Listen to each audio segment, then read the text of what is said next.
Buenas noches, soy la estudiante Daniela Juliana García Pérez. En esta oportunidad hablaré acerca del tema de artritis séptica. Bien, el contenido a tratar es la definición, la epidemiología, los factores de riesgo, la etiología, tanto la clínica, el diagnóstico, las complicaciones y a la vez su tratamiento.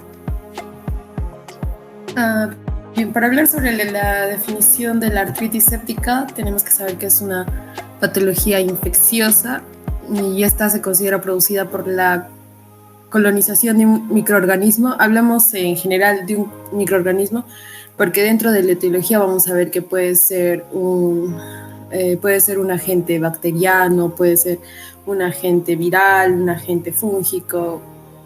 Bien. Entonces este microorganismo lo que va a hacer es colonizar la cavidad articular y va a producir una destrucción de esta.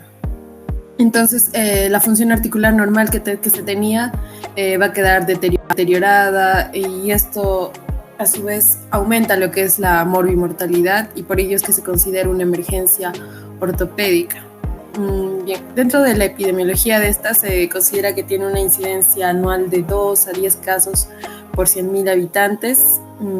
Es más común en niños con un pico de edad de 2 a 3 años en predominio masculino, que en relación al sexo femenino viene a ser de 2 a 1.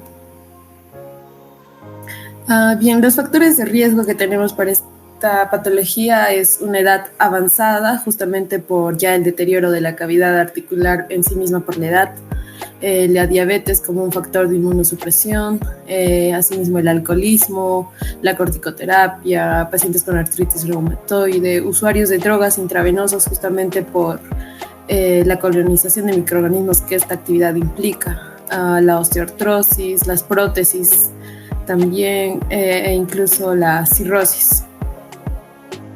Bien. Asimismo, vamos a ver ciertas vías de infección y ubicación que vamos a tener de estas, siendo la más frecuente y la más común es la vía hematógena, que es considerada a distancia o séptica.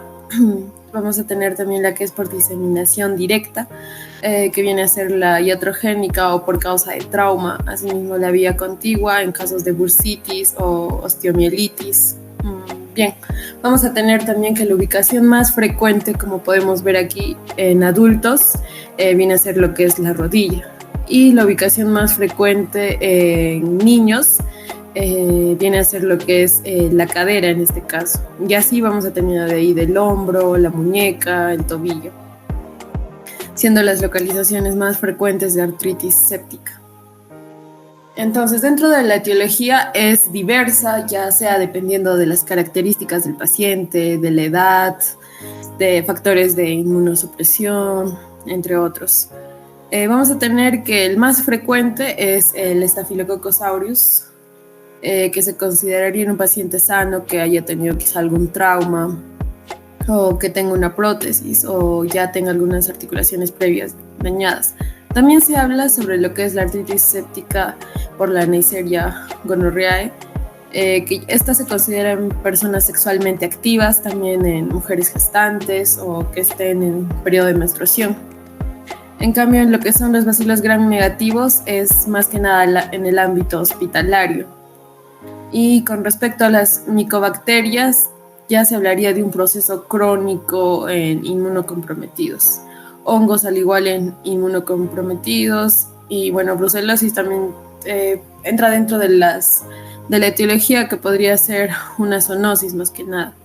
Y aquí también tenemos otro cuadrito que lo divide según la edad del paciente y también según algunas condiciones que puede tener. Por ejemplo, en los usuarios de drogas intravenosas está lo que es el Staphylococcus aureus, los que son de prótesis, tenemos el epidemidis.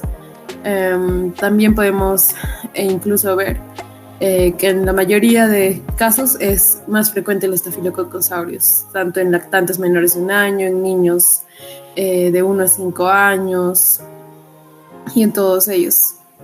Y también podríamos tener en caso de virus en una poliartritis, en caso de artritis crónicas, como decía el Mycobacterium tuberculosis, ya sea la brucelosis, ello principalmente.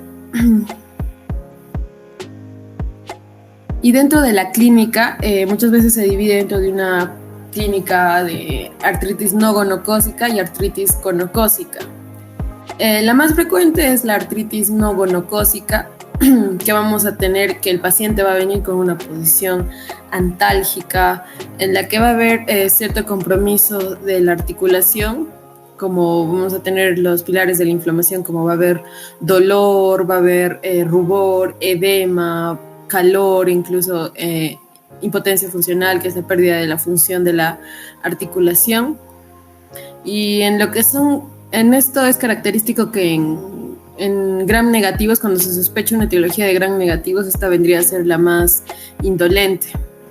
En cambio, en una artritis gonocócica, tanto en ambas, lo que va a predominar es la fiebre, por ser una artritis séptica. Pero aquí va a haber una triada que se considera lo que es la artritis, la tenosinovitis y lo que es la dermatitis. Incluso esto podría ser diferencial del síndrome de Fitz-Curtis. Y aquí lo principal que debemos diferenciar es que de una artritis no gonocócica, que el diagnóstico principalmente vamos a sospechar clínicamente, iba a tener fiebre y todo ello. Incluso nos podría mencionar el paciente que no ha ocurrido nada, no ha tenido ningún antecedente, ninguna caída, no ha pasado nada, pero siente mucho dolor en la articulación que nos mencione y tiene estos síntomas. Y se diferencia de la artritis gonocócica porque aquí sí hay un proceso de dermatitis, porque hay lesiones cutáneas que se van a observar. Y por eso se divide en fases. La primera fase es como la enfermedad gonocócica diseminada, en lo que hay una artritis migratoria, luego una tenosinovitis, y podemos ver lesiones cutáneas que progresan de pápulas a pústulas. Y en la segunda fase de la artritis gonocócica ya podemos ver como tal la monoartritis o la oligoartritis aguda, e incluso acá va a haber diferencias en lo que es el líquido sinovial por la celularidad que podemos encontrar siendo mayor en la segunda fase. Ello principalmente, y ya esto va a depender la clínica que sospechemos también según el paciente que tengamos. Por ejemplo, si haya sido un paciente con una prótesis articular, vamos a tener que sospechar que nos mencione ese antecedente de la prótesis y que se encuentre localizado en la articulación con la que ha sido operado. Bien. Y lo principal que vamos a tener en el diagnóstico para poder decir sobre una artritis séptica es la artrocentesis. Este va a ser el procedimiento, el gold estándar que nos va a dar para que nosotros podamos ver el líquido sinovial, podemos hacer el cultivo, el gram de este, incluso podemos pedir un hemograma donde podemos encontrar una leucocitosis por el proceso de infección, podemos pedir marcadores inflamatorios como es el BCG, el PCR, también podemos pedir la procalcitonina para ver incluso el pronóstico del paciente, el avance, la mejoría que se está teniendo, el gram, el cultivo para ver el microorganismo que tenemos. Y cuando tenemos el líquido sinovial, aquí nos va a informar como un líquido turbio, purulento, con una celularidad mayor a 50.000 células, a predominio de polimorfonucleares, ello principalmente en lo que es el líquido sinovial. E incluso hay una clasificación de Monroe para lo que es pediatría que que se hace con estos criterios de acá, tanto criterios mayores que considera 2 de estos y criterios menores que podemos considerar 5 de estos. Esto es para el diagnóstico de artritis séptica en niños. Bien, y ya teniendo el diagnóstico con la artrocentesis que se haya hecho con el líquido sinovial que hayamos obtenido, el tratamiento tiene que ser de inmediato, tiene que ser la antibiótico-terapia. Aquí lo que se va a dar es una cefalosporina de primera generación más un aminoglucósido para poder tener. Y aquí lo que vamos a tener es la cantidad de días que podemos dar va a depender según el germen que estemos sospechando. Pero el tratamiento empírico que podemos dar, la guía del MINSA nos recomienda utilizar, por ejemplo, sin factores de riesgo, podemos usar cefazolina, podemos usar ampicubactam, gentamicina incluso. Pero bueno, primero podemos optar por lo que es la cefazolina. Y si hay algún alto riesgo de infección, incluso podríamos ir por una ceftriaxona.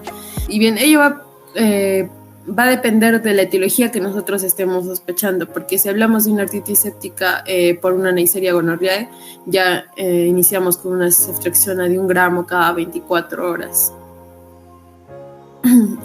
Y bien, eso también es para guiarnos un poco de qué podemos usar según la etiología que tengamos, pero en general lo que se da es un aminoglucósido más una cefalosporina de primera generación como tratamiento empírico. Y lo que vamos a tener también es que se procede a ir a sala con una artrotomía. Incluso hay opciones de que se puede usar una artroscopía, o ya mayormente utilizada aquí en el Perú es lo que es la artrotomía para hacer el drenaje articular, limpiar lo que es hacer una limpieza de toda la articulación. Y bien, con la artrocentesis podemos sacar el líquido que se pueda en articulaciones de fácil acceso como es la rodilla, y diariamente podemos estar sacando y sacando.